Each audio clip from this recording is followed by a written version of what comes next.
Look at the standard routine for adult self-improvement. We stare at a meditation app to manage our stress. We grind out miles on a treadmill for our cardiovascular health.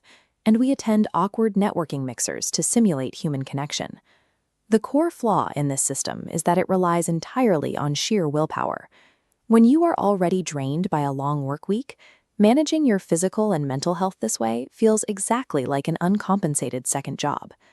Under the weight of that exhausting daily routine, your personal identity slowly shrinks.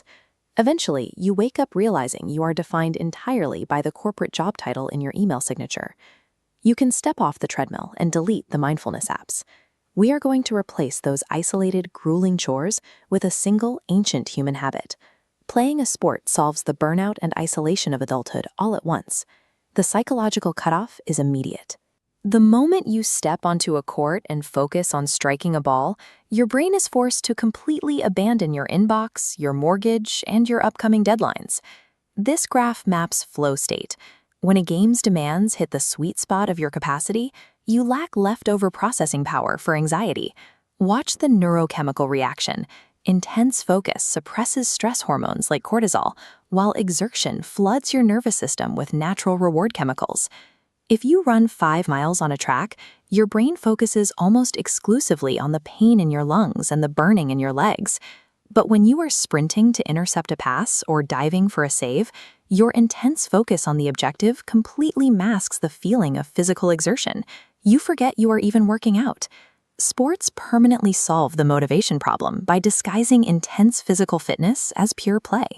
That play also solves a massive sociological problem. Making genuine friends after college is incredibly difficult when you rely on forced workplace small talk or formal social events. This comparative timeline chart maps how long it takes to form a bond. It shows that the standard trajectory for building trust takes months of casual interactions.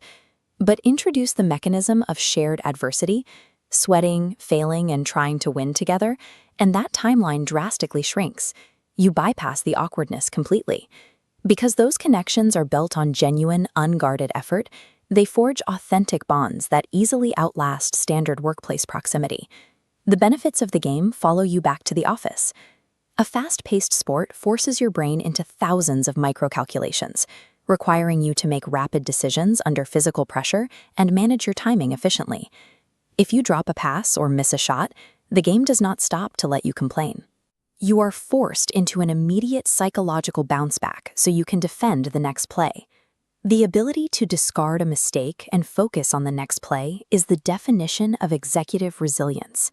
By the time you reach your desk the next morning, your brain has already had a workout in handling friction under pressure. Beneath the biology and the networking, adulthood strips away something much deeper, your multifaceted identity. Playing a game resurrects the parts of you that exist outside of commerce. You gain a secondary identity.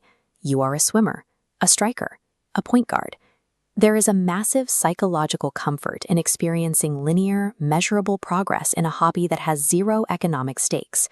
You practice, you get slightly better, and the only reward is the satisfaction of the improvement itself. That reclaimed identity and weekly sense of progress upgrades your baseline confidence. It changes how you carry yourself in every room you walk into. These biological and social shifts aren't reserved for elite athletes. You don't need extreme fitness to experience the immediate change in focus or the sense of belonging. Think back to your childhood. Select one physical game or sport that you genuinely loved to play when you were 10 years old. Your only goal is to find a local court, field, or pool and show up exactly one time this week. You don't have to wait months for the results. The transformation from an exhausted adult back into a vibrant, multidimensional person happens the exact second the game begins.